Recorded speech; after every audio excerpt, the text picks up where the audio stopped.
Namaskar. Today we have our guest Preeti Nagaraj from Karnataka, Bangalore. Welcome, Preeti, to our program, which is called Straight Drive. And here we discuss things concerning the Lok Sabha elections in Karnataka. Because in North, we don't get to hear much about Kerala, Tamil Nadu, and Karnataka, and we have to depend on national newspapers for the information. So today I've been able to get hold of you. We spoke in the morning and we discussed a few things. So I would like to put it for our audience is that JDS is in tie-up with BJP in this election and Congress is fighting it all alone. JDS has 3 Lok Sabha seats that's fighting on. So basically, if you look at the demographic-wise, JDS has shrunk to 3 seats, whereas BJP is fighting rest of 25 seats, and Congress is fighting head-on Congress-JDS alliance on 28 seats.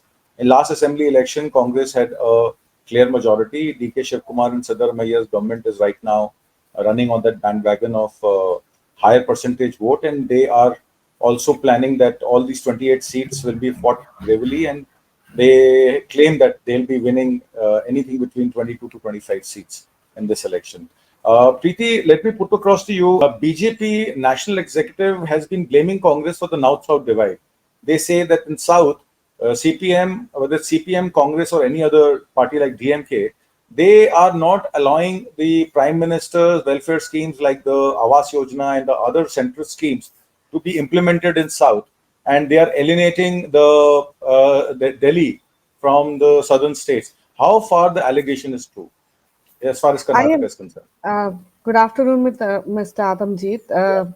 I am I am I am quite surprised at this allegation because if this allegation is true, then BJP must take a look at how the federal system works. I mean, central government or the federal government should will not and should not work as a standalone government above the state government.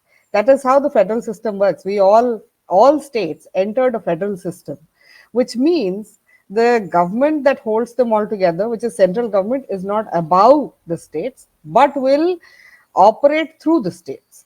So if BJP is making that allegation, then I think it is time for them to rethink their strategy and also wordings of these allegations, because this is not how a federal system works. They must probably when they introduce schemes like, for instance, Jal Jeevan Mission, I'm told, has a certain provision to create the infrastructure, but has to work with the local government, which in this case is a state government, to use the water as a resource of the state, right? So there is no provision to use water as a resource of the state. Uh, in that case, it becomes imperative for central government to sit across table with the states and decide how this scheme must be implemented.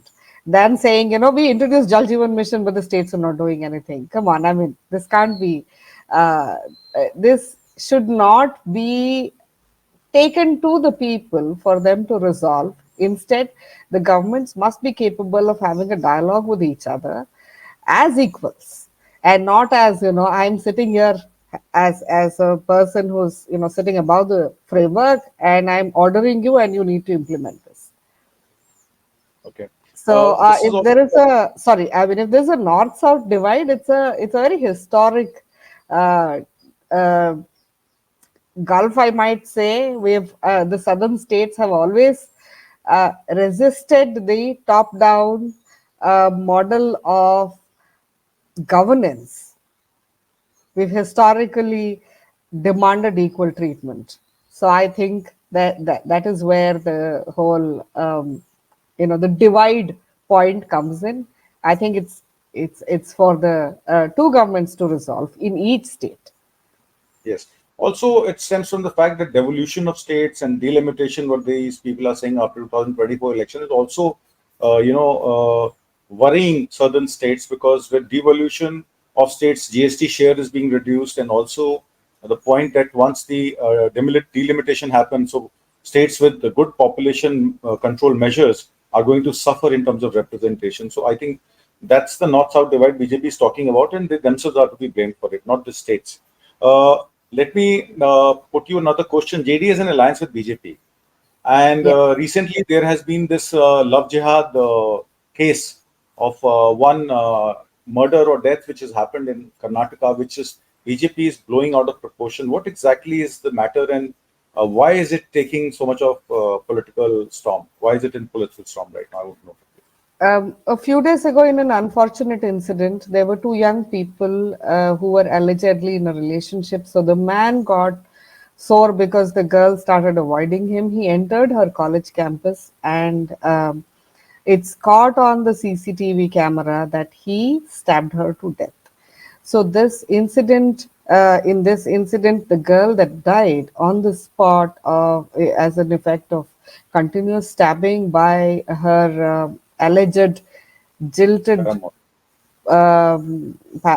lover, or her boyfriend, whatever. I mean, they were in a later the images came out that they both were in a relationship, and the pictures have also been circulated widely on social media. So this is a case that um, is very unfortunate, should not have happened. It raises a few questions about women's safety, and the way the young people are perceiving relationships and patriarchy and stuff.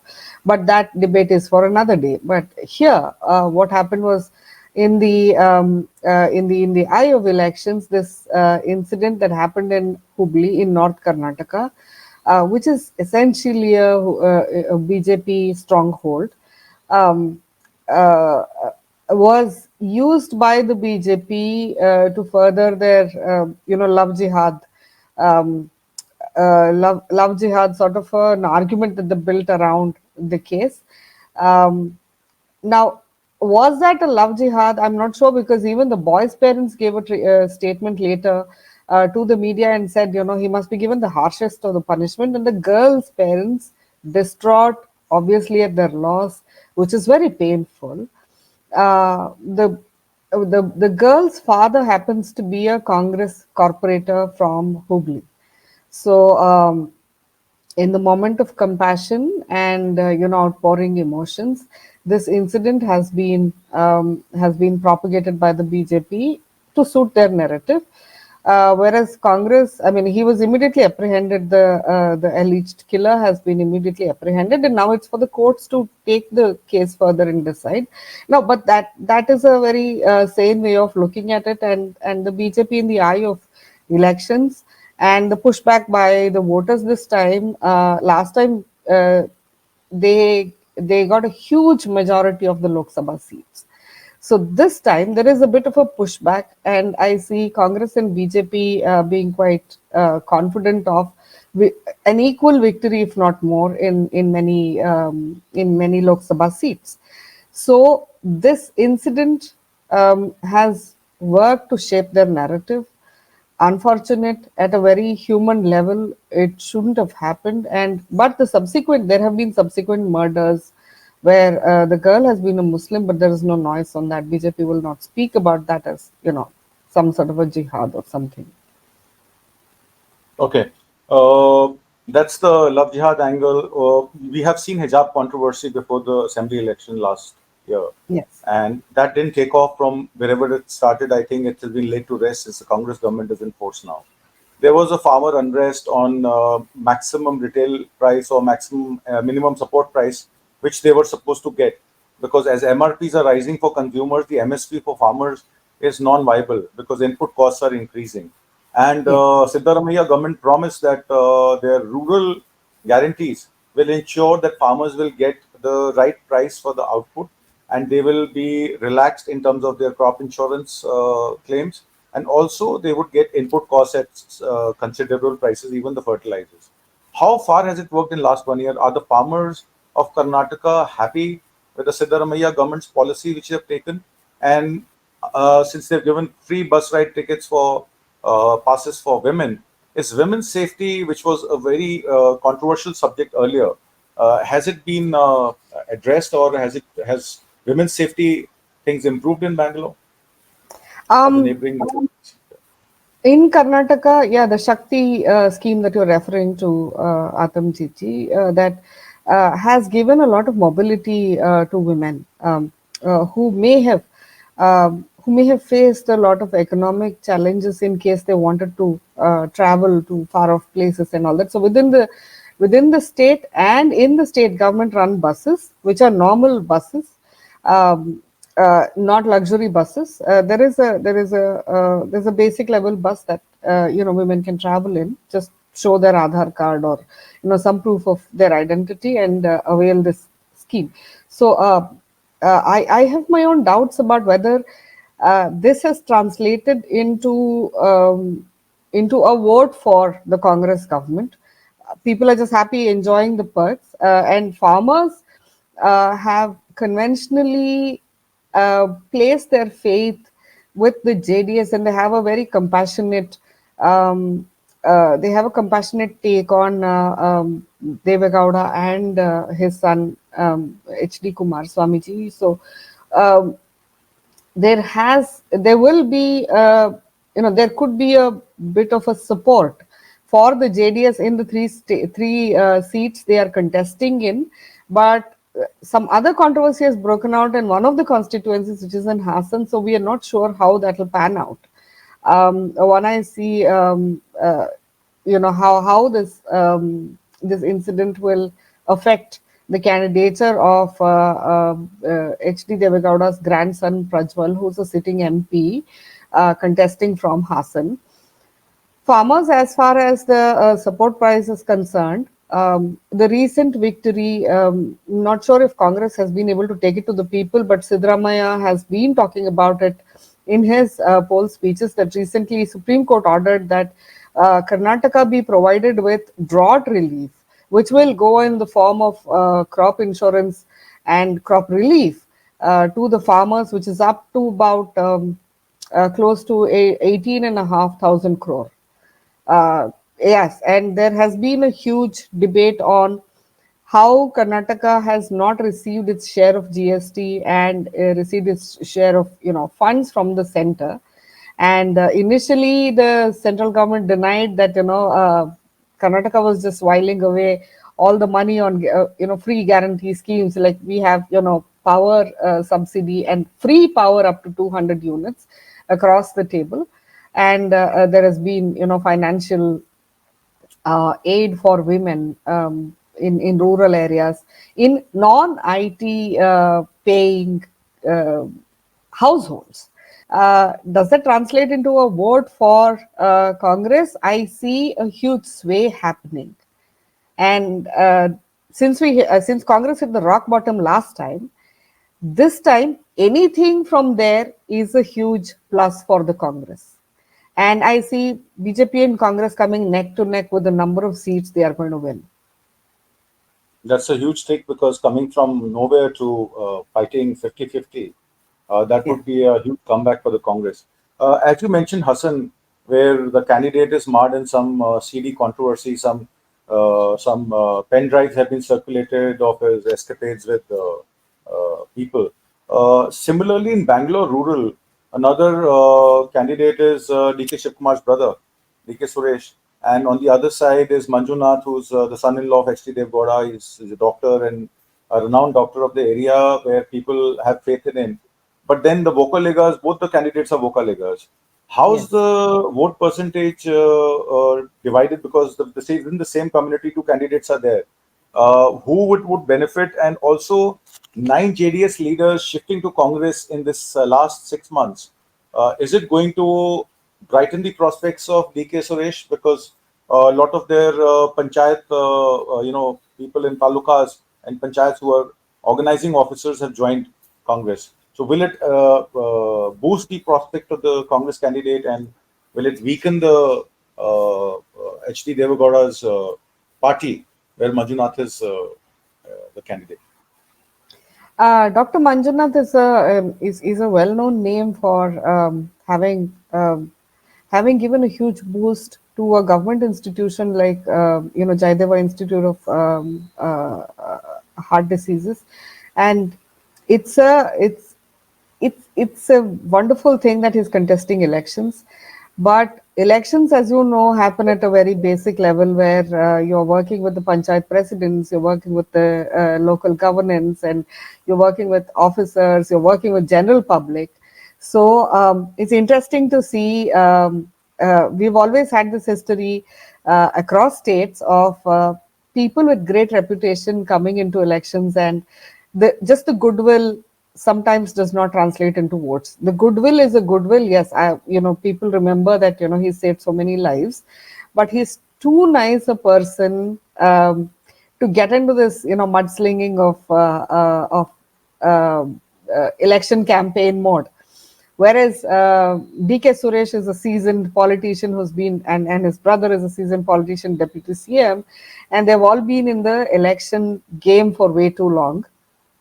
So I'm thinking it'll be an interesting thing to watch who wins, and I don't see Vocaliga votes being divided per se on the basis of the caste, but so much on the basis of who is closer to them and who's available to them. Dr. Manjunath lives in Bangalore, and he is fighting for Bangalore rural. And DK Suresh has always had his connect with the voters. And to see that, there's a cadre around DK Suresh and Dr. Manjunath, who is fighting on the BJP supported seat. It would be an interesting fight to watch. So both the seats of JDS, 3 seats they've got, Hassan and Bangalore Rural, the contest is very, very critical. It's neck to neck. So JDS Yes, prospects, for that matter, in this Karnataka Lok Sabha election will certainly further shrink, because yes, there are only 3 constituencies where they're fighting, where 2 seats, as you mentioned, are a problem, and third seat they yes. may be able to sail through. But their influence in Karnataka politics is surely diminishing, and it is becoming a two-party contest now, BJP versus Congress. In future elections, also we are going to see that. My last question. Absolutely. Yeah, Yeah, sorry. yeah. You were Sorry, saying no, something? I know. I'm just thinking. I mean, JDS walked into the situation by its own will. I think that but I think with the assembly elections it might change, because JDS is more relevant at the ground level than at the level of Lok Sabha elections. Okay. So you mean to say that during assembly elections they are going to make a comeback because they are They more connected on ground than they are for Lok Sabha elections. That's what you mean to say. Yeah, Okay. I might think that, but I'm not sure. I Sure. Yeah. uh, Yeah. JDS has always had a long standing, bouts of coming back. Again, they have trucked with some party or the other. They've had their alliances with the Congress also in the past and with the BJP in the past. So they keep shifting their partners So they're quite so often. so they're probably expecting that BJP is going to come back for the third time, and that's why they chose BJP as a partner. Because even if they are fighting only 3 Lok Sabhas, by the next assembly election, if BJP is in power, they will be back with a reckon. So I think that's the I, strategy H.D. Kumaraswamy and Devgowda have taken as of right now. I suppose so. I suppose so. Yeah. Yes. Okay. Now, my last question to you is: you've seen national elections are being fought on national issues. There's Article 370 abrogation. Statehood has never been an issue with the BJP. No elections have been held in Jammu and Kashmir earlier. Ram Mandir consolation ceremony. Some visibility was there in metro cities uh, where train were run free to go to Ayodhya. Some arrangements were made for flights for people to go from Bangalore to Ayodhya to pay their obedience. Also, the Uniform Civil Code. That's been an issue mostly on border towns, border states like West Bengal, Assam, Manipur, or maybe some part of North. So this UCC Uniform Civil Code and Ram Mandir consolation ceremony, and as well as your Article 370 abrogation, how far will it help BJP voters, especially in Bangalore and other big towns in Karnataka? I want to know. Traditionally, we've had urban areas vote up to 55%, 55% being the highest. I am yet to understand if we have seen 60% voting at all in urban areas. So these are fleeting votes. And all the issues that you mentioned, whether it's UCC, Article 370, Ram Mandir, everything, um, they again um, are issues, but not to the extent of altering the vote pattern, because the local leaders always stand an advantage, and the conventional BJP belt will still vote for the BJP, but in other places like the shifting of JDS leaders and some BJP leaders to Congress, it has sent a very strong message that there's a pushback coming, and people people are able to see that these issues. I mean, even if BJP comes back, NDA comes back to power at the center, they will still be operating through the states. So I think it's a bit it's a bit far for the South to be swayed by these issues, unless it's an urban upper class voting area, which is a conventional non-BJP belt. Okay. And also, Bangalore is a cosmopolitan city where 50 or 40% population is from North. That's what I've been told. That Bangalore has a large constituent of people who are from North. Won't being North, staying in South will have its effect on voting in the sense that they like Modi kind of politics or BJP kind of politics more than what the South Indians. Last time we saw, even in assembly elections, I mean, the prime minister did some rallies in some certain, selected areas, and even there, the considerable population, did not hold sway in terms of shifting the votes. Yes, there are sweet spots for the BJP, but I think there's a huge pushback this time. Like the results surprised last time. Despite so many road shows and so many presence, so many events of presence of the prime minister, and also the BJP leaders, I would think that Karnataka will vote differently this time. All South right, will vote Preeti. differently this time. Yeah. Yeah, South will vote differently. Yeah. Thank you, Preeti, for your time, and you've given us very good insights into Karnataka. And I hope to continue this with you. Maybe another 2 weeks we'll connect again and see how the elections are faring in Bangalore and around town.